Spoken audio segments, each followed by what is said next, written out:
Welcome back, everyone. It is Thursday, August 7th in the MLB, and our best bets are on the way. In this video, we'll talk about our favorite bet of the day, as well as the other three games on the slate on a short four-game slate. But as always, it's Austin, joined by Logan. Recapping yesterday, honestly feels like a 2-in-1 day, Logan, but we'll take a 1-1-1 day because, honestly, your pick, Rays Angels under 9, had no business pushing after 8 runs in the first 3 innings. But it pushed, so we got our money back there. Lost the strikeout sheet, just not a great day for the K's. My Giants team total under came through, so another winning day for us. That is our 6th straight winning day. Today we try to complete the full week of winning, and boys, they're going to be tough on a short 4-game slate. But Logan, let's dive into things. As always, we appreciate you guys for tuning in. Do us a favor, go down below, hit that like button, hit that subscribe button. We only have one pick in today's video, but we will talk about the other 3 games on the slate, and it just so happens our pick of the day happens in the first game. Logan and I are going to tag team this analysis. Logan, I'll let you start it off. Logan, take it away. Yeah, our favorite pick of the day, and we're both in agreement here, so I love to see that. It's going to be the Athletics on the money line, minus 135 odds on BetMGM. Yeah, the decently sized road favorites, but not juiced enough to the point where we don't want to play it. Especially with this A's team, we just think they're the better play. It is the first game of the slate. It's like a noon Eastern time, so if you do want to tail this bet, hopefully you do get in time. But the reason I really do like the A's to show up offensively is because they're facing Mitchell Parker. And I'm going to talk about that side. Austin will talk about the other starting pitcher. But Mitchell Parker starts for the Nationals, 5.35 ERA and a 1.47 whip. Now, on my short list of pitchers I like to fade, Mitchell Parker is definitely on that list. He's allowed 8+ hits in 4 of his last 5 starts.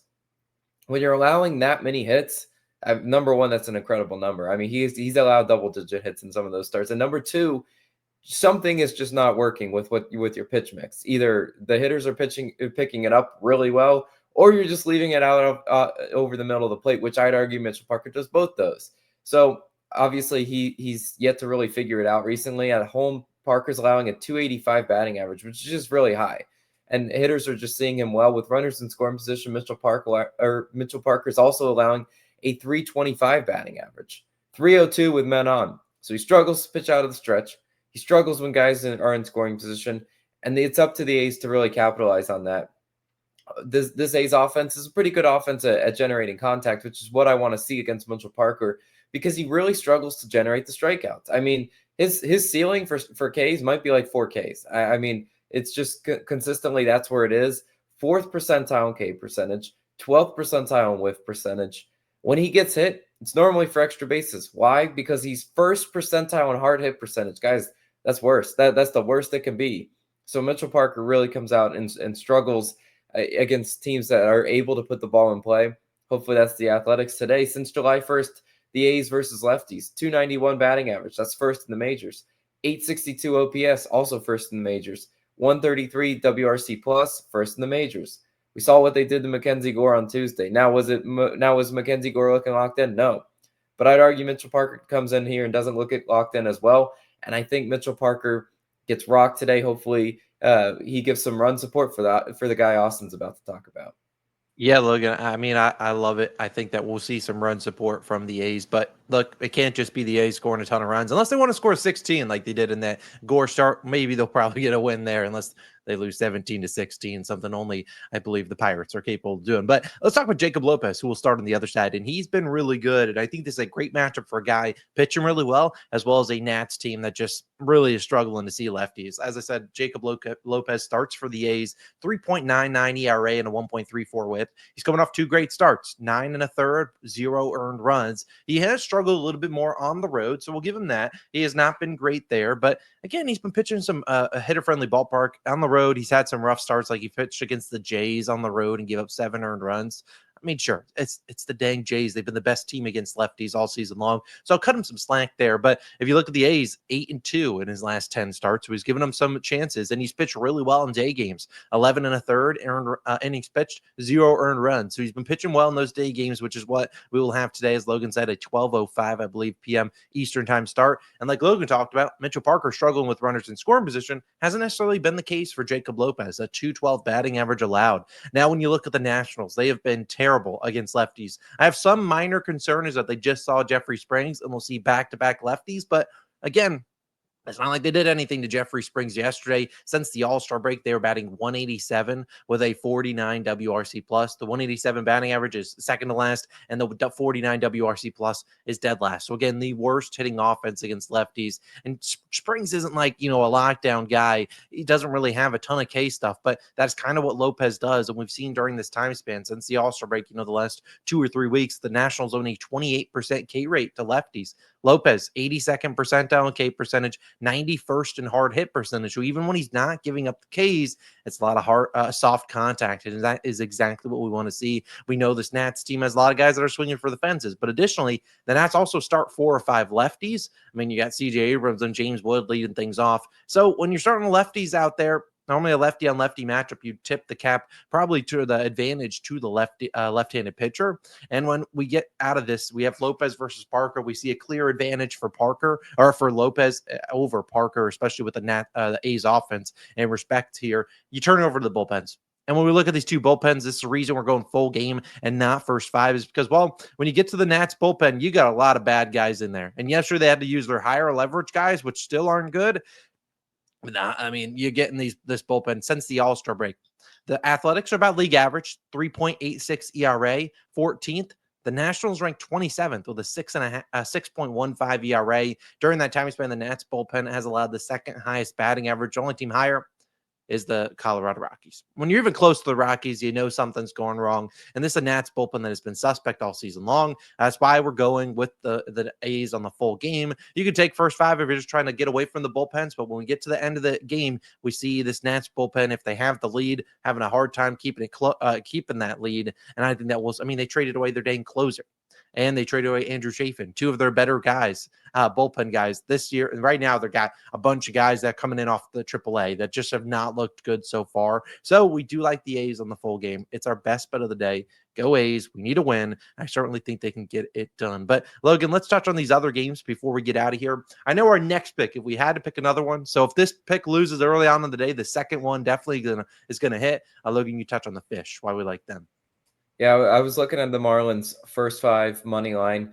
Just basically, it's a fate of Carlos Cookie Carrasco. I mean, Cookie Carrasco is one of the pitchers that I just see his name and I go, how the hell is he going to have a decent start in this one? I mean, the Marlins have been a really good offense recently. They've hit guys like him very well. The Braves are sort of a team that just can't get out of their own way. Their bullpen is atrocious. So it's like if you wanted Marlins full game, get that. Marlins first 5 feels like a great angle. I like backing Yuri Perez. Yeah, I mean, I was looking at backing the Marlins in some way, but Austin, I just know, unfortunately, when I trust the Fish, they do not respect my money this season. They just don't. They just have not respected our money when we need them to. So yeah, I do agree with you. I like the Fish. Yuri Perez has been pitching great, which sometimes they're pitching great. Sometimes that blow up starts coming for a young guy like that.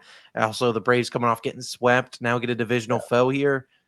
I don't know. It's tough there. And then you go to the other games, White Sox, Mariners. I don't really have a strong lean there. Shane Smith versus Logan Gilbert. Yeah, sure, we saw a ton of runs. Logan Gilbert has had the K stuff, but he still gives up a bunch of runs. So I don't really know. Is there anything you looked at there? I really have no confidence on either of those two teams. Well, I'll tell you what would shock me if it was free today would be Mariners -1.5. That would shock me if that hits. Ace on the mound, short slate, juice run line. We know juice run lines do not hit. So I think the under would probably be my lean there, just because I could see it being a decent Logan Gilbert start where he just doesn't get a ton of run support and has to if the Mariners win the game, it's like 3-2 or something, just really low scoring. Yesterday they gave Brian Wu a ton of run or. Yeah, who started yesterday? Was it Wu or Kirby? No, it's Kirby. It was Kirby. I mean, yeah, they gave them plenty of run support. So again, Logan Gilbert, doubt he gets the same run support. Shane Smith, I don't watch him pitch enough to really have any confidence. Yes, I mean Shane Smith he was kind of dealing with some injuries in there. He was in the All-Star game, but then he didn't pitch for a hot minute. Came out last Friday. 4 1/3, 2 earned runs. Like, I don't know. That guy's just one. You just don't know what you're getting. He has a lot of 5, 6 earned run starts in there. I have no idea with him. And then the last game, we're begging for a Reds victory against Paul Skeens. I'm not sure I really want to go out there and trust Brady Singer these days. But boy, that feels like a game that has sneaky runs for no reason. I could see runs in that game for sure. I mean, especially if our game's low scoring, let's say it is, and it follows up with a low scoring Mariners game. It's like what's gonna buck the trend would be a Paul Skeens start. That would be pretty funny. Brady Singer, definitely one of the pitchers that I can't, I feel like I can't get his starts right. I try to fade him and then he pitches well. Try to back him, he doesn't know how to pitch. I'm out on Brady Singer. I get it, but yeah, maybe we'll see a Reds win. That'd be cool. This will be the third time that the Pirates have seen Brady Singer. First Exactly. 2, 3, and 2 earned runs. I mean, the second start in Pittsburgh, 5 hits, 4 walks allowed. So a lot of base runners in there. Couldn't do much. He's coming off 2 great starts, 1 earned run and 7 1/3 and 6 shutout. I don't know. It feels like a Brady Singer. You take the under, you take a first 5 under 2.5, and next thing you know, he's giving up 3 in the first 2 innings. And you're like, what is happening? So maybe they do give Skeen some support today. I have no idea. Tomorrow, I was looking at the matchup. It is Chase Burns versus Mitch Keller. So maybe that's the one that goes under, but I don't know. Those are our favorite picks. As I said, we're only back in the Athletics today on the money line. Hopefully you watch the video early. If not, you can take maybe what we talked about in the later games and put those in a parlay if you see. There'll be no K sheet today because I mean, it'd be Paul Skeens. That's the case sheet. what do you want from us? But we'll bring that back tomorrow. Again, appreciate you guys for tuning in. Let's try to go 1-0, have a 7th straight winning day, and we'll see you guys back tomorrow with a much bigger slate. See you guys then. Peace.